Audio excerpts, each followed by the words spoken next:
1 Coríntios 11, palavra para a ceia.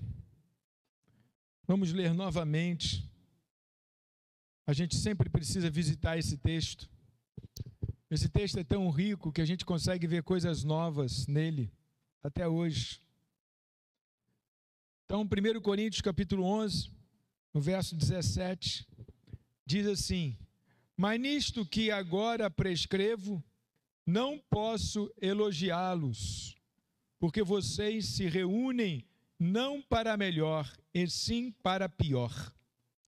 Porque antes de tudo, estou informado de que quando se reúnem na igreja, existem divisões entre vocês. E eu, em parte, acredito que isso é verdadeiro. E é até necessário que haja partidos entre vocês, para que também os aprovados se tornem conhecidos entre vocês. Quando, pois, se reúnem no mesmo lugar, não é a ceia do Senhor que vocês comem? Porque quando comem, cada um toma, então, antecipadamente a sua própria ceia. E enquanto um fica com fome, outro fica embriagado. Uau! Será que vocês não têm casas onde podem comer e beber? Ou menosprezam a igreja de Deus e envergonham os que nada têm? O que posso dizer a vocês? Devo elogiá-los? Nisto certamente não posso elogiá-los. Uma palavra de oração. Deus e Pai soberano. Muito bem. Então, queridos irmãos, a carta de Paulo aos Coríntios é uma carta onde ele puxa a orelha desse povo algumas vezes. E nesta ocasião, a igreja ainda não era uma igreja institucionalizada como hoje, a igreja que se reunia nas casas das pessoas. Se um discípulo daquele fosse ressuscitado hoje e tendo chegado numa igreja, não era isso que era a igreja. Era muito diferente a nossa reunião. Era muito diferente a nossa reunião. Essa reunião teve muitos outros detalhes. Na verdade, eles se reuniam para fazer o que Jesus mandou: lembrar de Jesus. Eles se reuniam para participar da ceia. Fazer isso em memória de mim. Então, por que eles se reuniam? Para não esquecer de Jesus. E faziam a refeição de comunhão para não esquecer o que o mestre fez. Então, um culto, nesses moldes aqui, era uma reunião onde as pessoas comiam. Era uma reunião de refeição. Um culto nesses moldes aqui. E é aqui que, muito provavelmente, essa reunião vai se transformar. Porque aqui, eles faziam uma refeição à vera, porque a ceia foi instituída na Páscoa, onde se comia um cordeiro a noite inteira. Uma família, um cordeiro para uma família. E se comia esse cordeiro toda a noite. Ou seja, era para encher a barriga e não podia sobrar nada. E nesse meio tempo que Jesus está celebrando a Páscoa lá com os discípulos, ele toma o pão e toma o cálice e institui a ceia. A ceia foi instituída ali, na Páscoa, quando eles estavam se alimentando, mas era uma alimentação, era uma refeição, como eu posso dizer, ritualística. Era um ritual que tinha uma refeição como centro desse ritual, que ela tinha um significado. Então, o que era lembrai de mim? Vamos ter que repetir, vamos repetir tudo isso aí. Então, eles se reuniam para comer na casa de alguém, do irmão que abria a casa. Da onde seria? E aí estava acontecendo um negócio. Estava acontecendo dos primeiros que chegavam, comiam tudo, e os que chegavam mais para depois já não tinha mais nada. Mas quem é que chegava primeiro? Quem você acha que chegava primeiro? Os funcionários públicos da época. Aqueles que tinham uma função social mais tranquila. Aqueles que tinham um trabalho na sociedade de boa. Aqueles que já estavam com um burro na sombra, tal, eles chegavam cedo na reunião. E quem é que chegava tarde? O servo, o escravo. Esse é que chegava tarde na reunião. Porque ele tinha que servir o patrão, deixar o patrão jantado para ele ir para a reunião dele. Então, quem chegava mais tarde é quem trabalhava na lavoura, quem tocava o gado, quem estava trabalhando nas terras de alguém. Esse chegava mais tarde. E esse era mais pobre, portanto.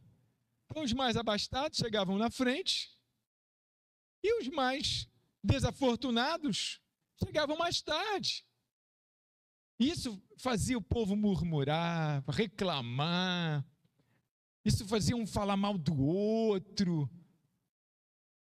Isso fazia essas coisas acontecerem no meio da... E aí Paulo aí faz esse começo aqui catastrófico. Olha, não tem como elogiar vocês. O que eu tenho ouvido de vocês é uma coisa muito feia. Vocês não são unidos. Vocês não são um corpo desse jeito. Ou seja, o que Jesus instituiu para a unidade do corpo, a mentalidade humana estava transformando aquilo no grande motivo de uma desunião. Então Paulo diz assim: nisto não vos louvo, porque vocês se reúnem não para melhor e sim para pior. Desse jeito está ficando pior ainda a vida de vocês diante de Deus. Não está melhorando não, está piorando. Porque antes de tudo estou informado, quer dizer, foram dizer para ele, quando se reúne na igreja, existem divisões, como se fossem castas. Ora, se todos nós somos um grupo, pastor Sival, comerciante, rico da cidade e tal, chega cedo na ceia, tal. O outro irmãozinho trabalha lá no balcãozinho do comércio dele tal, e tem que fechar a loja 7h30 da noite. Pastor Simval, patrão, chegou 4h30 tal. Você entendeu? Olha a diferença, olha a diferença, olha a diferença. Quem dera, né, Simval? Quem dera. Quem dera. Mas você tinha uma diferença? Então, se esse que chega primeiro está unido com aquele que vai chegar por último, o que esse que chega primeiro faz? Não, peraí, gente, vamos esperar todo mundo chegar para a gente, né? Ou então, pelo menos, né? Gente, vamos separar aqui da galera que vai chegar muito tarde, porque eu sei que vai estar frio quando eles chegarem, né? E a gente vai comer ainda quente aqui. Vamos separar aqui. Poderia ser uma solução também, mas ninguém estava pensando nisso. Cada um estava pensando na sua própria fome, na sua própria barriga. E Paulo não podia ratificar um comportamento desse. Então, estava dizendo, ó, vocês se reúnem para pior. Porque onde existe desunião, onde existe divisão, Deus não está. Irmãos, presta atenção nessa frase que eu acabei de falar. Onde existe divisão, Deus não está. Mas, vamos botar uma vírgula, mas Paulo, Deus deu uma visão muito equilibrada para Paulo. E ele aí trouxe uma outra ideia. Ele diz que onde existe divisão, Deus não está. No entanto, é importante que hajam partidos entre vocês. Uau! Como isso? Como não ter divisão? Não pode ter divisão, mas pode ter partido.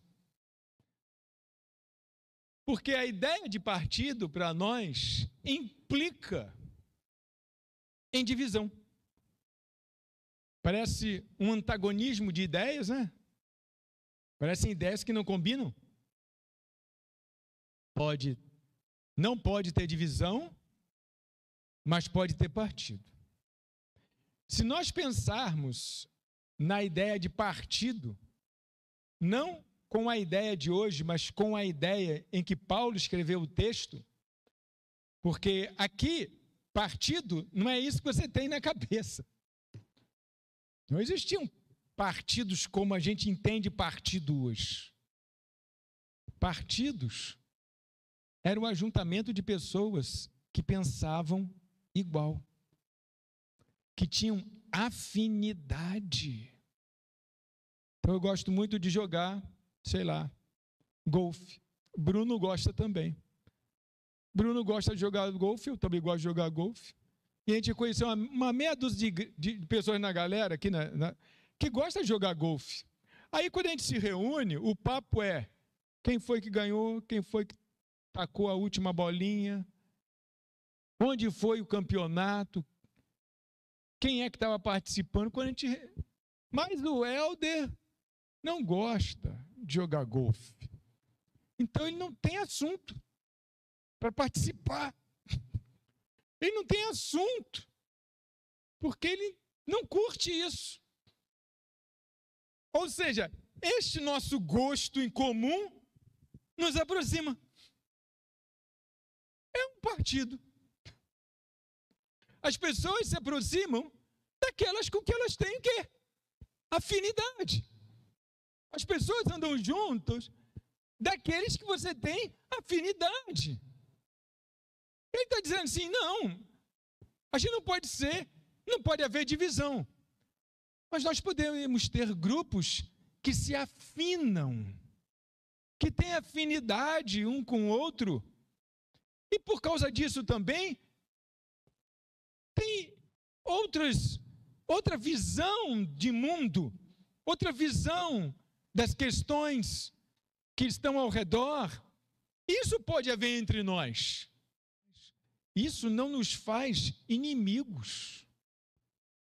Isso não nos antagoniza. Eu, por exemplo, eu não gosto de conversar sobre futebol, porque eu não vejo futebol.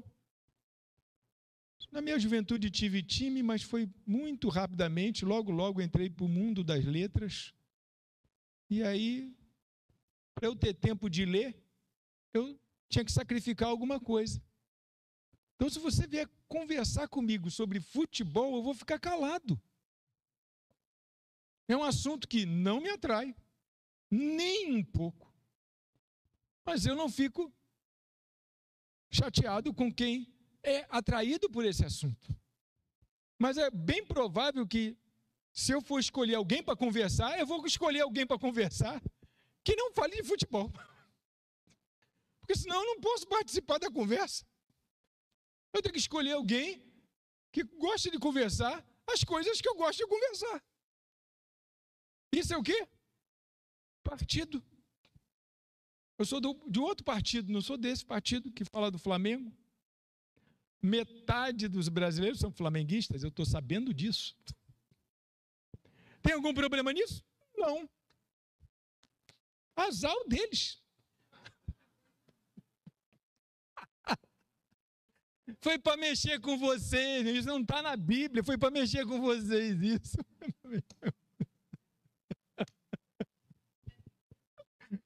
Foi para mexer com vocês, gente, que isso.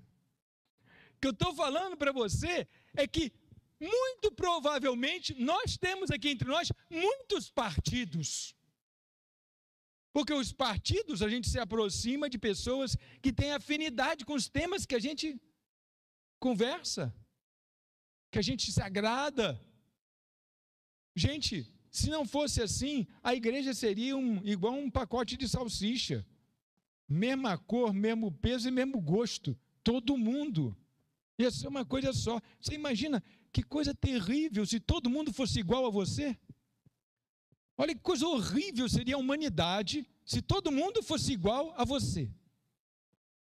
Eu tive uma paciente, quando eu atendia na clínica lá na faculdade, em algumas vezes estava tudo muito cheio, aí eu tinha que atender na sala das crianças, né? Onde fazia atendimento infantil. E aonde fazia atendimento infantil, tinha um espelho na parede. Aí essa cliente, ela chegou, a sala era nova para ela, ela nunca tinha ido ali, né? Aí ela sentou. Quando ela sentou, eu estava de costa para o espelho. E ela estava de frente para o espelho. Quando ela sentou, que ela viu que ela estava aparecendo para ela no espelho, ela olhou para mim: eu posso tirar essa cadeira desse lugar? Pode, mas por quê? Não, porque eu não gosto de me olhar no espelho. Pronto, você já sabe que ali começou a terapia. Eu não gosto de me olhar no espelho. De fato, ela era muito feia mesmo, mas havia algo inconsciente ali. Havia algo assim inconsciente. Sabe, de dentro, assim, de dentro. De dentro, que veio da alma dela. E ela trouxe ali para a terapia, ali. Aquilo ali foi conteúdo para muitas sessões. E aí ela, quando a consulta era naquela sala, ela já puxava a cadeira para o outro lado para ela não ficar na frente do espelho. A pessoa, quando não se ama, não se gosta. Agora, como é que ela vai gostar? Olha, quantos assuntos saíram dali. Como é que ela vai gostar dos outros se ela não se ama, se ela não se gosta? Como é que ela vai gostar de todo mundo? Então, queridos irmãos, esta é a problemática dessa igreja de Corinto. Uma igreja muito plural, com muita divisão de classe, que tinha divisão de classe e não partidos, pessoas que se afinavam, pessoas que andavam juntas por uma questão de afinidade, ou afinidade de trabalho, ou afinidade de pensamento, afinidade nos gostos, no tipo de assunto. E Paulo então diz: não, é importante que vocês tenham até partidos entre vocês, para que a gente possa julgar entre um grupo e outro grupo, mas não dá para ser uma igreja dividida. Eu anotei 1, 2, 3, 4, 5 tópicos, estou só no primeiro. Então é melhor parar nesse primeiro aqui, porque são 5 para as 10, a gente vai atrasar demais a reunião. Mas na próxima ceia eu vou entrar nos outros tópicos que foram anotados aqui. Vamos curvar nossa cabeça. Deus e Pai soberano,